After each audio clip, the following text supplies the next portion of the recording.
PM किसान योजना को नहीं आसीगला खुशी खबर। खूब शीघ्र आसवाक जाऊँगी किसान योजनार 23तम किस्तिर 2000 टंका। ता छड़ा जो मैंने किसान योजनार सुविधा पाऊना से कौन कले टंका पाइपर एवं पीएम किसान योजनार परवर्ती किस्ती केवे आसीबो सब डिटेल जानिबा। से वीडियो को शेष पर्यंत देखंतु। ता पूर्व आम चैनल नुआ थिले वीडियो को गोटे लाइक करने सहित चैनल को मध्य सब्सक्राइब करंतु।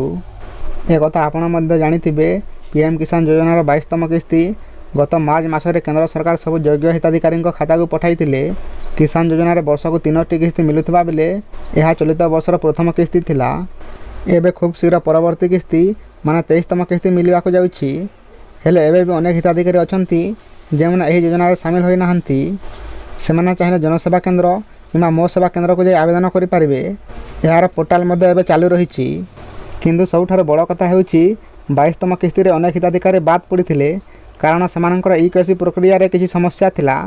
एक कथा आपण मध्ये जानिथिबे सरकार मध्ये पूर्वरु सब हिताधिकारी माननकु सतर्क कराइथिले जे माननकर ई-केवाईसी अपडेट होई नाही सेमाने जल्दी ठीक करि नियंतु।